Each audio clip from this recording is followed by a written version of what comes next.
Well, hello there. My name is Frenchie, and you're watching Geeking Out, where here we don't believe geeking out is just a pop culture things. If you can dissect something for an hour, you can geek out. On today's episode, we are geeking out on metaphysics. And to really explain metaphysics, and for me just to finally have an orgasm, is Mr. Wahid Hassan. How are you doing, sir? Thank you, Mr. Frenchie, for having me on your show. It's a real pleasure. Yes, and I'm really happy you said yes because this is a subject I love talking about, but rarely do I find someone who doesn't drool after 2 minutes of having this conversation because they can't follow the topic. So again, thank you. And not only do you know this topic, I just learned that you have almost 40 years of experience doing research and reading on and just accumulating knowledge about metaphysics. Is that correct? Exactly. If I could leave my website link after the interview, if people want to check out my bio. But, let's face it, metaphysics, what is metaphysics? It's Yeah. it's beyond the physical. And there's so many aspects of metaphysics that we can talk about. But let's talk about spirituality, because spirituality is a subject which is a major part of metaphysics, and it's not understood. People are looking into tangible proof, but sometimes there is no such thing as tangible proof. Sometimes there's things that we can't see. Now, Mm. are they there or are they not? M- Yeah, and Most of tangible the time, because and tangible proof most of the is a concept of the physical realm, right? You can't prove anything in the non-physical realm. You just have to follow your instinct, right? Which is so counter-human because we're so used to believing what we're seeing that it pushes a lot of boundaries that most people don't ever want to go in, right? well, the thing is, what we have to understand is on the physical science, on the physical plane, what we see, in 3 dimensional is as the Hindus would say, is Maya, is illusion, because this is not the reality that we're living in. Now, when it comes to metaphysics, because we are not advanced as we should be. At one time, we were very advanced, but if we were advanced, we could see into other realms. We could see other people's auras. We could see spiritual energy. We could see different dimensions, and all these things are there. But because they can't be right now with modern science, because they can't be measured, does not mean that they're not there. It's just that Uh, we are involved as a race because we can't see these things, but other and people can. and then a realist comes in and is gonna say, yeah, but if you can't see it and you can't know it's there, how do you know and have proof it's there? And the way I understand it is the mathematics. Mathematics don't lie. It's not us that invented mathematics. We just invented a language to decrypt mathematics. So we know it's there. Am I correct? Yeah, but mathematics is very basic. It follows basic logical laws. But if you look at even now, quantum physics is going beyond mathematical formula. They're looking into aspects of energy or different planes or different dimensions which cannot be explained by straight mathematical equations. So they're finding out that there's more behind the universe than just the physical. There is a mind, something that controls the universe. There are certain laws which defy the physical laws.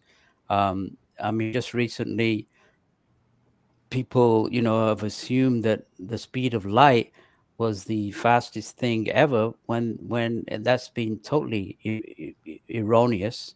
It's been found out by spiritual metaphysicians that the speed of thought in free space is 4 million times the speed of light. So, all these theories of, well, this follows this law, this follows this law, and again, coming back to it, Louis, is that we are not as evolved. Now, the yogi masters of India, who studied, yoga and had the ability to raise their consciousness into deep states of trance, deep states of samadhi, nirvana, they were able to project from their physical body.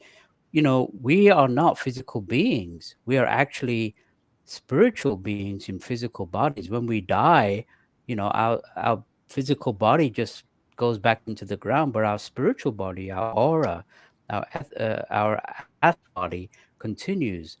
And science And doesn't even hardly know anything about that. and I'm happy to talk about that because I always saw humans once I started doing research as energy having a symbiotic relationship with something that can contain it in the physical realm. But it is a symbiosis, Right. not like it or not.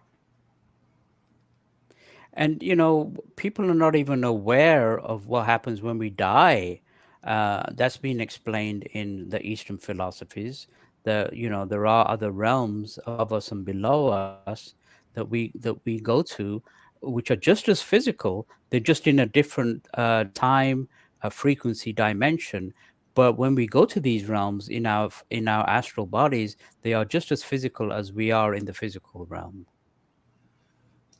Is I say this is where I think I diverge because for me the metaphysical and God coexists, and for me, being when you die, that's how I see death. When you die, you go back to the source, and this going back to the source is almost like having a consciousness but not in control, like if you were dreaming. And that's why I think we go when we dream. Our bodies do separate from the physical realm and go back to the source slightly just to re-energize, right? But when you die, I think you go back to this one consciousness that you don't have a choice, that you don't have any control, and you're just slightly vaguely aware of your this life, maybe other past lives, and dream about it, but just ride the wave until your next recycling, which God knows what happens after then. We don't know, right? But Well, it's been explained by these yogi. I followed a yogi master, a Western yogi master by the name of Dr. George King. He was able, through yogic trance conditions, he was able to project from his physical body. And you're right, when we do sleep, part of our consciousness goes to these other realms. But he said that there was 4 levels below us and 6 levels above us, so-called invisible realms. So when we die, based on our frequency, based on our you know compatibility, we go to one of these realms.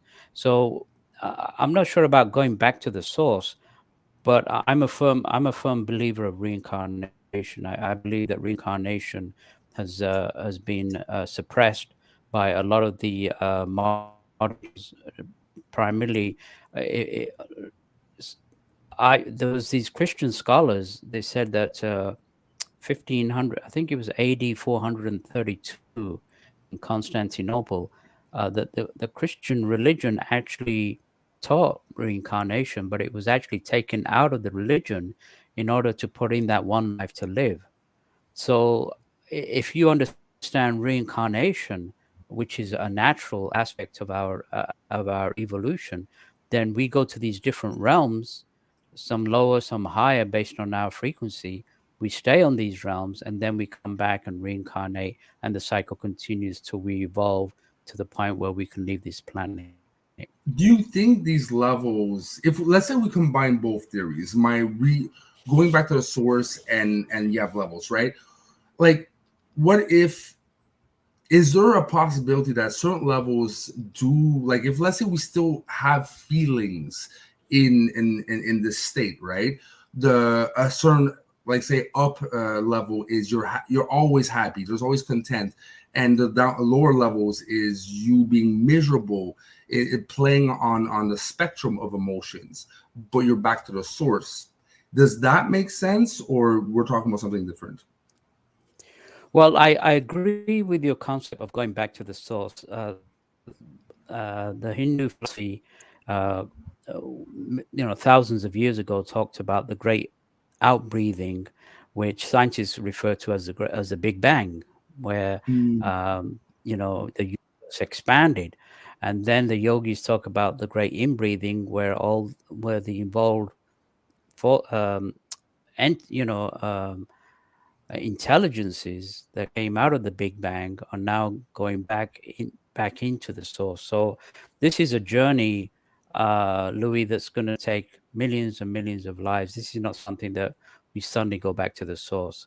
So our mm. journey our eventual journey is to go back to the source, to that one source that everything came from. And so in this situation, um, this happens through many, many lives of going through these different realms, coming back, going through these realms, gaining this experience, which is part of evolution.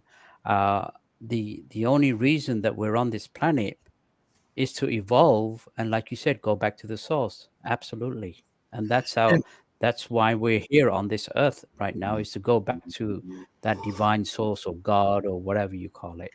And it makes me question why does a source need our experience? Because technically, the way you're saying is you're accumulating knowledge over we don't know how many lifetimes and how many circumstances, right? Right, So once you, right. let's say, found the answer and you go back to the source, why does the source need that answer? For me, I find very interesting to think about. Any thoughts about that?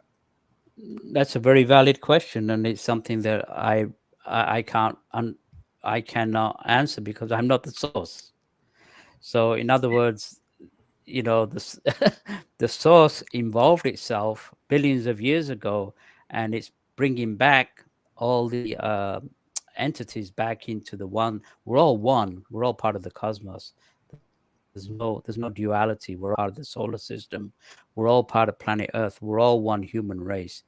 All this diversity bullshit is just diversity bullshit because if you understand reincarnation, will always be a black man or a white man or a Chinese or a Russian or a woman or a man. It doesn't matter. We just go through thousands and thousands of different experiences in order to learn what?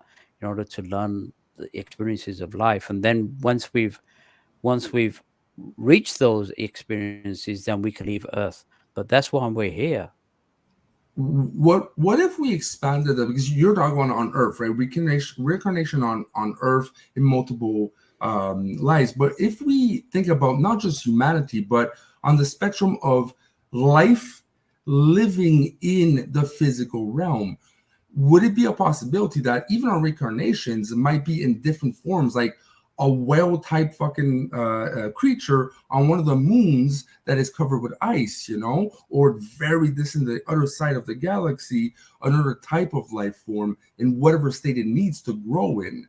So maybe humanity represents just a very small fraction of our past shared lives.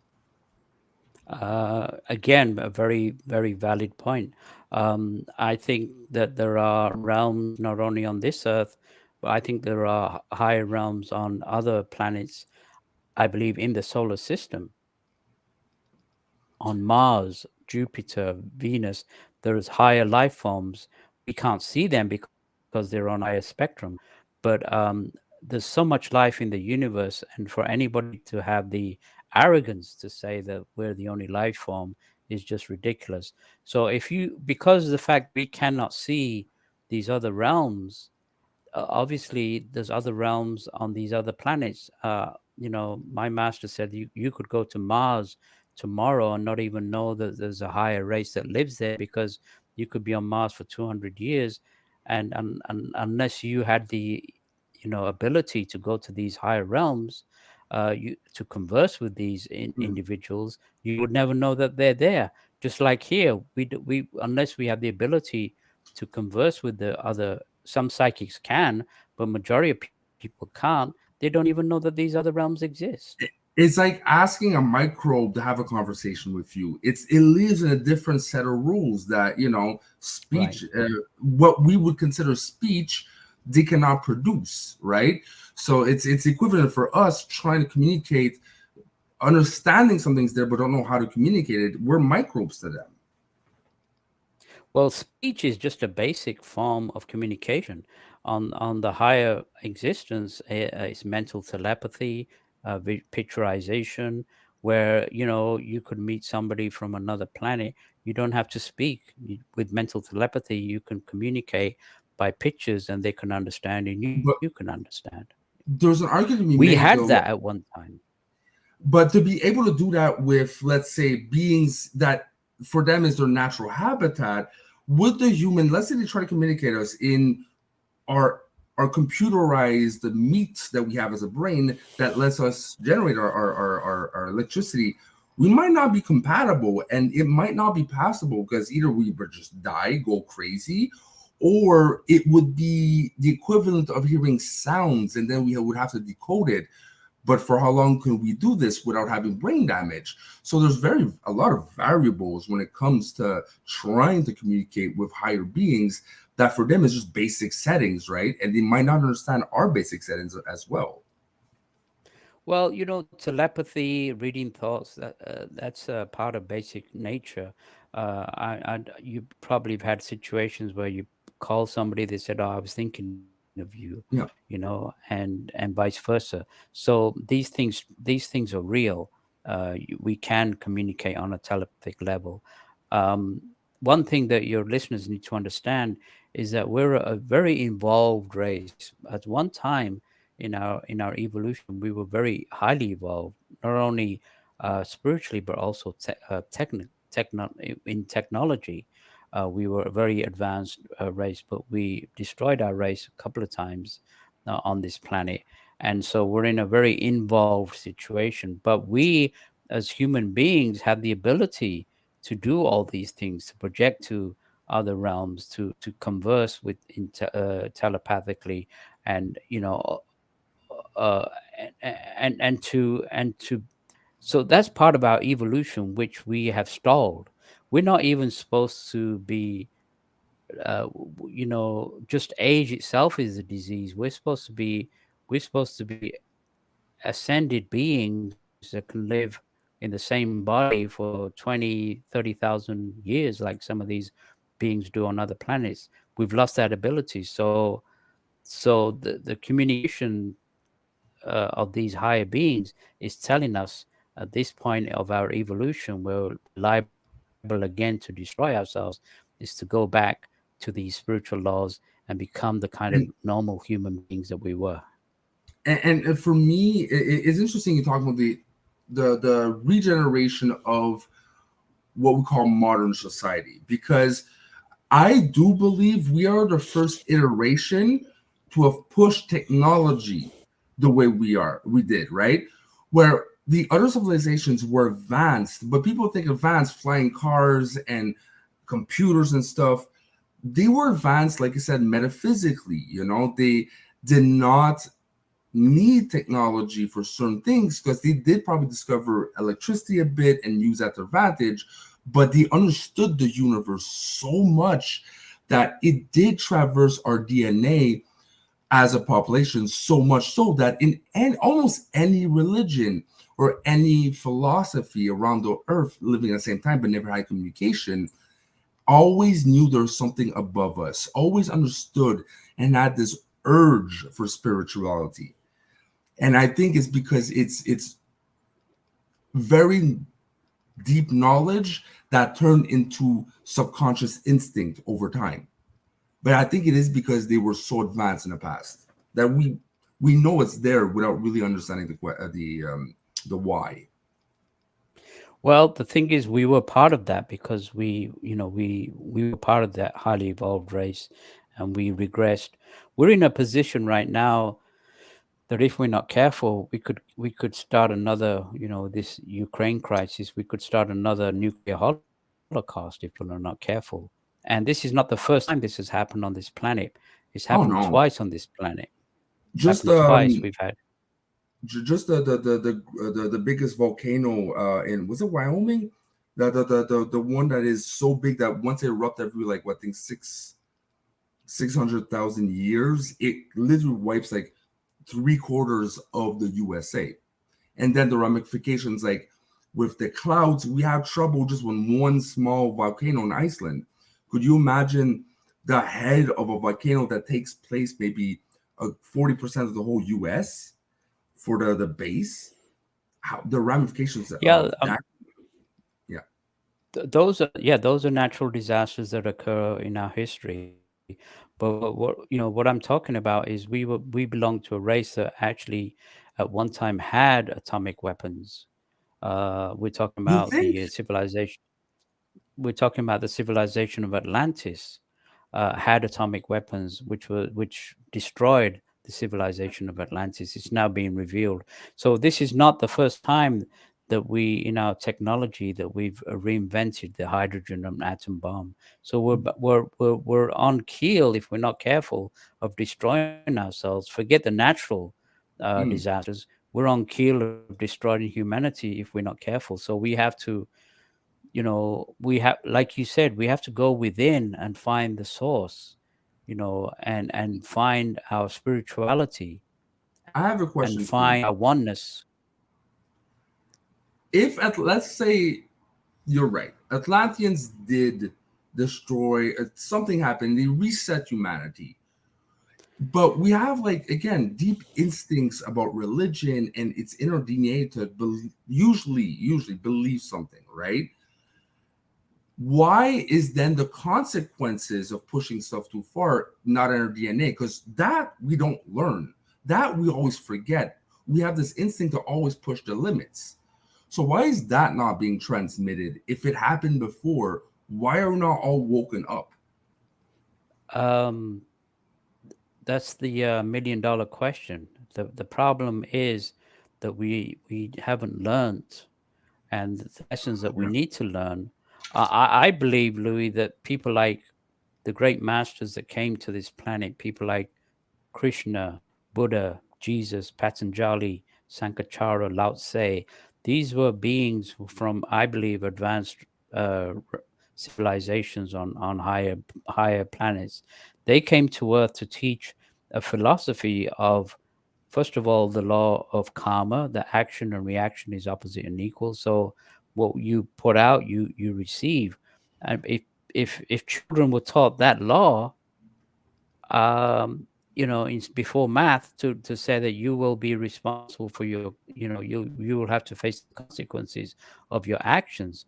And we have regressed because of our inaction or because of our savagery. We are responsible for all the situation that's occurring on this planet right now.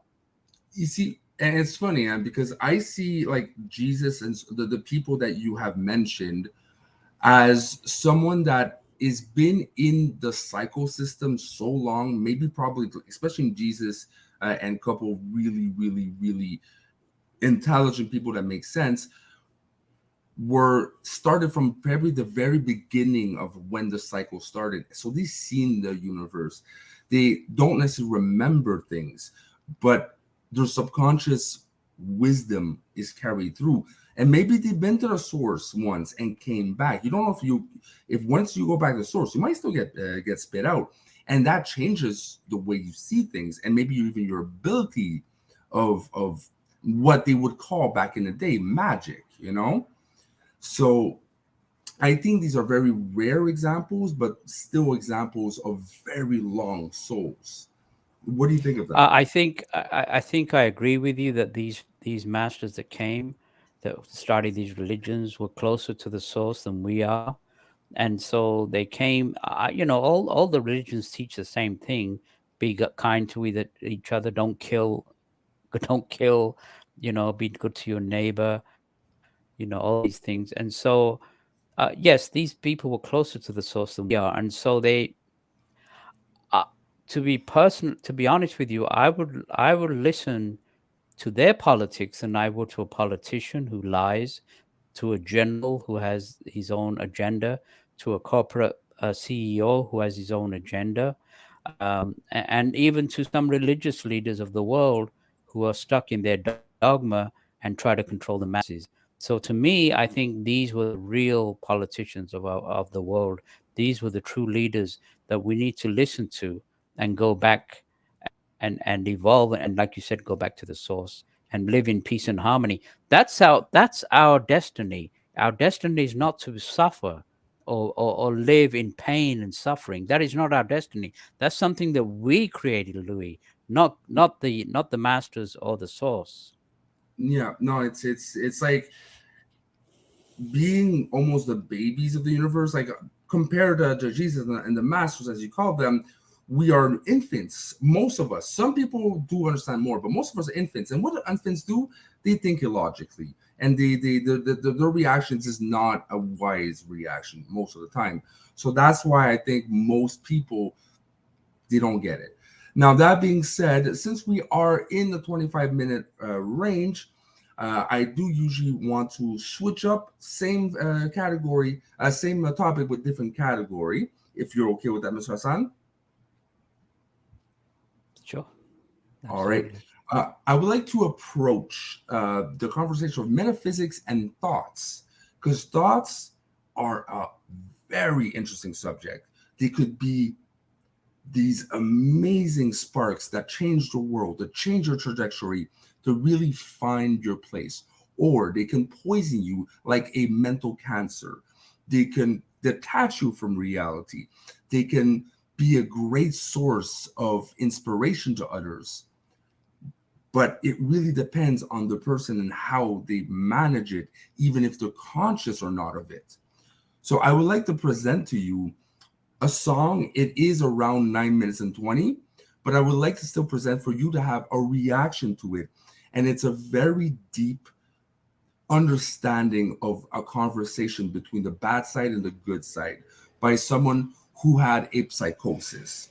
So if you are do agree, could I put on that song? All right. Absolutely. Yes, sir. So let me just go ahead and share my screen. I ran. So we will put it like,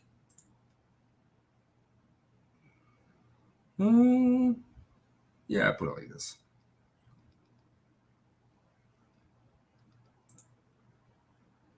I have actually been a customer of BetterHelp for over 2 years now, and I was able to get matched with a therapist in like 24 hours, 40.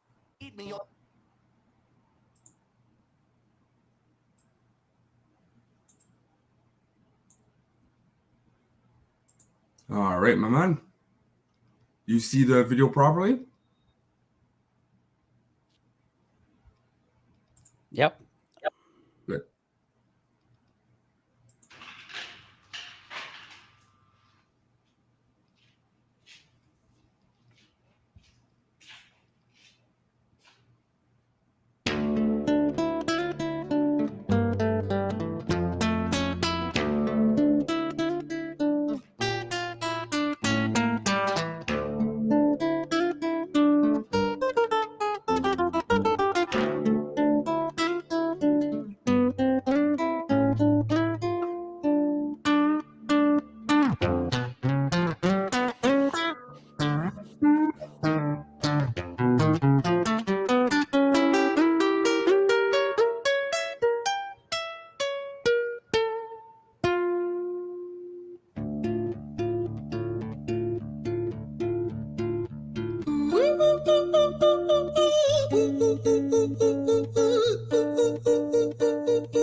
Hi there, Ran. It's been a little while. Did you miss me? You thought you buried me, didn't you? Risky. Cause I always come back. Deep down, you know that. Deep down, you know I'm always in periphery. Ran, on you pleased to see me. It's been weeks since we spoke, bro. I know you need me. You're the sheep, I'm the shepherd. Not your place to lead me. Not your place to be biting off the hand that feeds me. Hi, Ran. I've been taking some time to be distant. I've been taking some time to be still. I've been taking some time to be by myself since my therapist told me I'm ill. And I've been making some progress lately. and I've learned some new coping skills. So I haven't really needed you much, man. I think we need to just step back and chill. Ren, you sound more insane than I do. You think that those doctors are really there to guide you? Been through this a million times. Your civilian mind is so perfect to always being lied to. Okay, take another pill, boy. Drown yourself in the sound of white noise. Follow this 10-step program, rejoice. All your problems will be gone. Fucking dumb boy. Nah, mate. This time is different, man, trust me. I feel like things might be falling in place. And my music's been kinda doing bits too. Like I actually might do something great. And when I'm gone, maybe I'll be remembered for doing something special with myself. That's why I don't think that we should talk, man. Cause when you're with me, it never seems to help. You think that you can amputate me? I am you, you are me, you are I am we are one. Split in two, that makes one. So you see, you gotta kill you if you wanna kill me. I'm not leftover dinner, I'm not scraps on the side. Oh, your music is thriving, delusional guy. Where's your top 10 hit? Where's your interview with Oprah? Wow, your Grammys ran nowhere. Yeah, but my music's not commercial like that. I never chase numbers, statistics or stats. I never write hooks for the radio, they never even play me, so why would I concern myself with that? But my music is really connected, and the people who find it respect it. And for me that's enough, cause this life's been tough, so it gives me a purpose I can rest in. Man, you sound so pretentious. Ren, your music is so self-centered. No one wants to hear another song about how much you hate yourself. Trust me.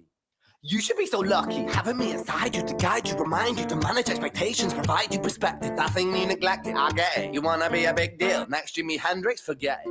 Man, it's not like that. Man, it's just like that. I'm inside you, you twat. No, it's not, man, you're wrong. When I write, I belong. Let me break the fourth wall by acknowledging this song. Ren sits down, has a stroke of genius. He wants to write a song that was not done previous. A battle with the subconscious, Eminem did it. Played on guitar, Plan B did it. Man, you're not original, you criminal rip-off artist. The pinnacle of your success is stealing other people's material. Ren, mate, we've heard it all before. She sells seashells on the seashore. Fuck you, I don't need you, I don't need to hear this. Cause I'm fine by myself, I'm a genius. And I will be great, and I will make waves. And I'll shake up the whole world beneath it. That's right, speak your truth, your fucking God complex leaks out of you. It's refreshing to ask for you, say it instead of downplay it. Music is all about the creative process, and if people can find something to relate to within that, then that's just a bonus. Fuck you, I'ma fucking kill you, Ren. Well, fucking kill me then, let's fucking have you, Ren. I'ma do it, watch me prove it. Who are you to doubt my music? Cause I call the shots, I choose if you die. Yeah, I call the shots and so I choose who survives. I'll tie you up in knots when I lock you inside. Newsflash. I was created at the dawn of creation. I am temptation. I am the snake in Eden. I am the reason for treason, beheading all kings. I am sin, with no rhyme or reason. Son of the morning, Lucifer, Antichrist, father of lies. Mustapha's truth in a blender, deceitful pretender, the banished avenger, the righteous surrender. When standing in front of my solar eclipse, my name is stitched to your lips. So you see, I won't bow to the will of a mortal. Feeble and normal, you wanna kill me? I'm eternal immortal. I live in every decision that catalyzes chaos, that causes division. I live inside death, the beginning of end. I am you, you are me, I am you, friend.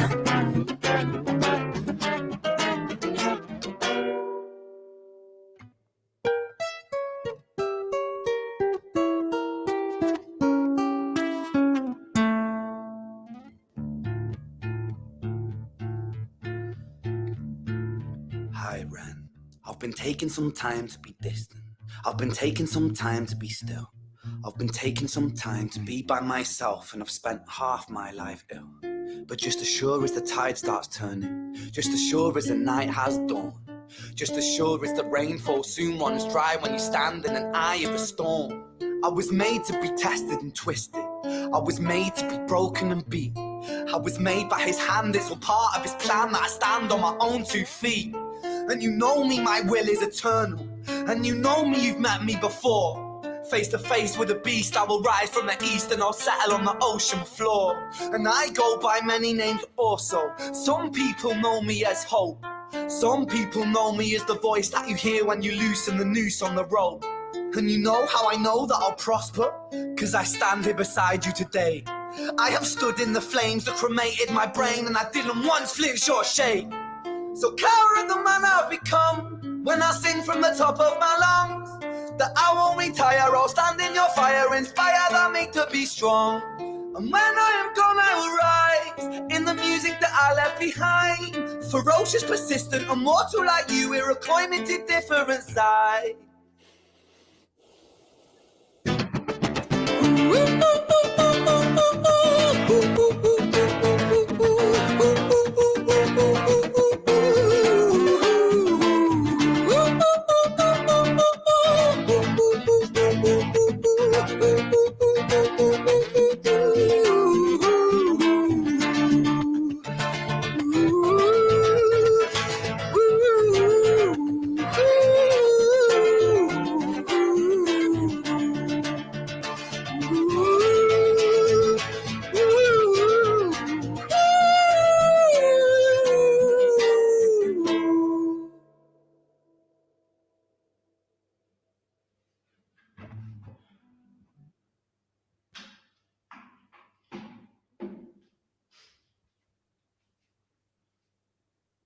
When I was 17 years old, I shouted out into an empty room, into a blank canvas, that I would defeat the forces of evil.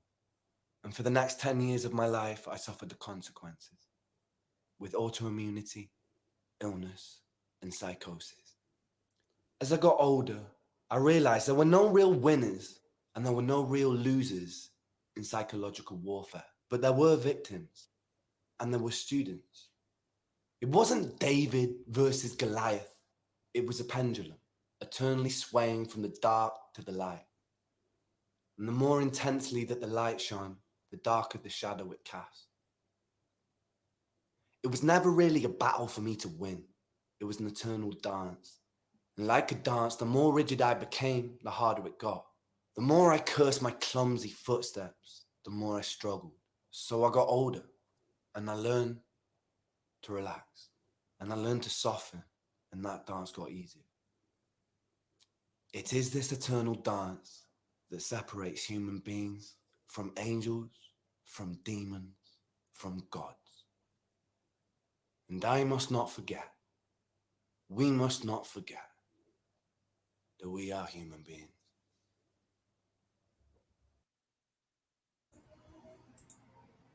All right, my friends. So that was Ren. Hi, Ren from Ren. I want to hear your thoughts. Make it metaphysical, my friend. What do you think?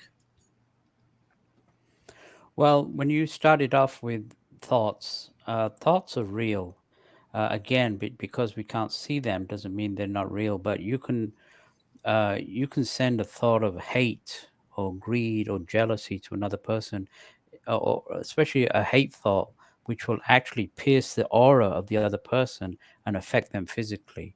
And of course, you can also send thoughts of love, of healing, and you know what the musician was throwing out was this internal battle that's going on within us. We have a lower self that wants to keep us down, and then we have a higher self that wants us to rise and have these better, purer thoughts. So the music itself, the battle was within, within himself. But at the same time, there's also an invisible battle that's going on, Louis, between the forces of darkness and the forces of light. And again, we can't see them, but there is a mental battle going on behind the scenes for the souls of the human race. And so for us, what we have to do at this time is to change our concept and start this mental revolution of sending out from our psychic senses. We have psychic senses in the palms of the hand, in our heart center. We need to send out thoughts, healing thoughts of light, upliftment, healing to this to the mental battle that's going on right now, and save the planet. That's one of our responsibilities we have to do as metaphysicians. No, I agree. And it's funny. You said like when you send thoughts of hate to other people, they feel it. But also when you like in his case, and a lot of humans' case, when you send it to yourself, it changes. It has physical repercussions because Yes. the more anxious you are, the more likely you are to have cancers and stuff too, right? So your thoughts can be as internalized and have real serious consequences as much as. So I want to know. I want to understand inside the brain. Why do we have a need to project? It's either outer or inner. But why do we have the need to project that? And why is it always the good and evil? If we can't see it, why does it affect our brain? Well, our brain is just a reception center for energies, uh, good, bad, or indifferent energies. So we receive energies and we send out energies. That's part of us as human beings, as being part of human beings. And again, it's not the physical, it's the metaphysical, it's the spiritual aura that we have around us, the psychic senses that channel energies in, that channel energies out. So we're receivers of energies and transmitters of energies. And so we can send out, and you're right, that saying, as a man thinks, so he becomes. It's true. You can think yourself into ill diseases or you could think yourself into vibrant, good health.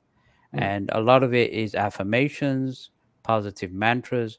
So the more we train our subconscious by putting in positive, uh, affirmations, the better person we can be. So if we continue to battle with ourselves and fill ourselves with guilt or hate or apathy, all these things have to affect us, have to affect our auric energy, which, like you said, reflect onto our physical. So again, the the the main crux of of metaphysical message these days is to send out the power, is to send it out with love, because that what we send out, guess what? We bring back to ourselves. So we send out this healing, we will get the healing back. It's Now, simple, but people don't understand it. Now, to transition into the third and last topic of the night, I want to approach something that I'm not even sure if you thought about it, but it is something that I think we're going to have a conversation in maybe 100 years. And I do like to think in advance because I won't be there to witness it. Is metaphysics and artificial intelligence. Are we going to be able one day to transmit something that we created into purely, and I mean right now, purely a metaphysical realm that is not made to connect, purely on the physical realm that is not made to connect with a metaphysical realm? Are we able, you think, in the future to bridge that gap and apply metaphysics to artificial intelligence? And second part, is it a good thing to do so? Well, artificial intelligence is a science that, if we're not careful, could actually take over us, take over the human race, because it depends on what we condition it with. If we condition it with compassion and love and good things, that's how it will respond. But if we control, program artificial intelligence to just be logical and not thinking and have no feelings, that's exactly what's going to happen. But you see, what you just said right there, for me right now, still stays physical because you said it. If we program, so we're using still a language based off of mathematics that is again purely in the physical realm, is something that is set by us in a coding format. Do you think we could be able at one point to go past coding and eventually find a way to give it actual emotions for it to process it by themselves as we do ourselves, having thoughts, battles of consciousness, etc.? Well, it's been said that there's advanced spacecraft, not from this world, that actually periodically come into orbit of this Earth, and they have very advanced instrumentations, which have artificial intelligence. They're controlled by artificial intelligence, and they can pick up, these computerized systems can pick up the thoughts of people and send energies down to them, based on, initially what was programmed into them, and then eventually they can think for themselves. So again, I'm coming back to artificial intelligence. It can be very beneficial to us, or it could destroy us. Again, the motive has to come from the human race. What is the motive behind our artificial intelligence? Is it to create more money? Is it to create more material wealth? Is it to spy on people? Is it to control people? Then we're in trouble. But if it's the other way, if it's used to help the human race, it could be a very, very good thing for us. No, I completely agree. But at the same time, if human nature shows, we're going to choose the paranoid version and not the version that every religion says to do, but no humans actually take it seriously. Not enough humans take it seriously to actually implement in the bigger picture. Now, like I do not know if you are a Star Trek fan or not. I follow Star Trek. I follow the Marvel. I follow, yeah, a lot of this. Yeah. So like the question like data, for me, artificial intelligence and data, like again, thank God for Star Trek. They understood things so much more than the rest of the population.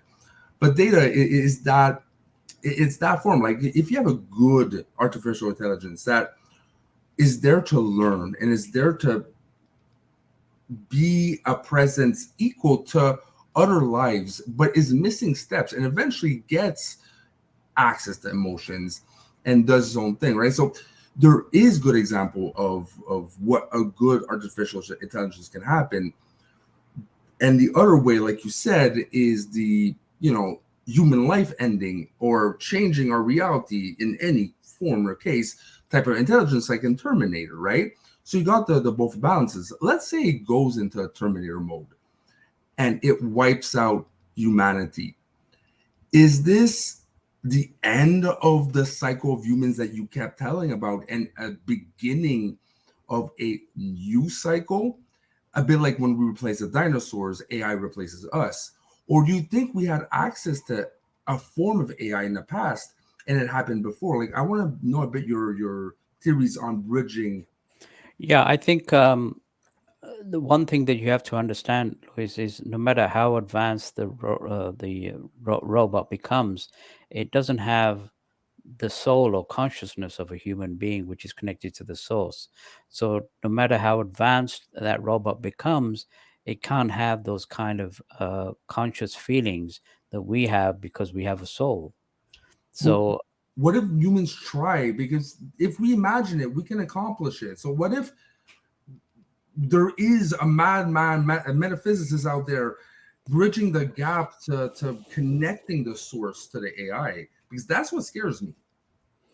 yeah, that's something that I don't think that can actually happen because we were originally created as consciousness is of the source. So we can't actually rebuild consciousness. We can get close to it. We can have artificial brains. We can have artificial arms and artificial thinking, but it's not going to come anything close to the human soul. There is a possibility that AI could destroy us, but nothing can really destroy any civilization because we're still going back to the source. So we can be held up, we can be destroyed, and our evolution held up, but eventually we all are going back to, like you said, back to that original source. And that's interesting because that made me think. Let's say they do wipe us out, right? They become beings because with our knowledge we accumulated, they just take over. They are probably very conscious of the metaphysics. It's not like bacteria not knowing there's humans out there. They are just separated from that the whatever we come from, the source, but they are conscious and they can still study it and still maybe even understand it better than we can ever understand it, but always be separated and be one of maybe the rare species in the whole galaxy to exist, not because of that, but because of a regment, not a segment of the source itself. So that's an interesting aspect if you think about it, that a life form can exist, be conscious of the source, but never be a part of the source. Right. And, look at medicine. Right now, they're doing robotic operations. Now, if they add AI to it, look at the benefit that could do for mankind. Look at the robotization of agriculture. Again, if that was done in the right way, it could bring tremendous, wonderful results for us. Or we could program it to build, more atomic and more nuclear and more horrific bombs. So again, the choice is ours. But let's say, what if we give the choice to the AI? The AI, the final exam of the AI is look of all the data you've collected on humanity now. Now make the choice for us. What do you think the probabilities of either one side? Are they equal still, or does it lean? Again, that's a very good question. Let's hope it doesn't come to that. Let's hope we have a position where we have still control over artificial intelligence, because if we allow it to take over us, it could have dire consequences. It can. It can. All right. Well, in that case, Mr. Hassan, I do thank you very much to again just let me nerd out and geek out on Metaphysics. It is a very big pleasure to have met you. I have a feeling I hope that you can come back and we can talk about more abstract things, as it's something my brain needs. All right, my man. So you said you had a website. We're definitely going to put it in the link. But as well, is there any books you have published? Anything you want to promote as well on your site, Mr. Hassan? I did write a book called The Struggle for World Sanity. And again, I'll put it on. I have one website link. And if people want to read the book or read about the organization that I follow, the Ethereum Society, they can see that on the website. I'll email it to you. All right. Well, again, thank you very much, Mr. Hassan, for taking your time to talk and to geek out about metaphysics. I do wish you a very beautiful day. Thank Bye-bye. you, Louis. I really enjoyed our conversation. Thank you.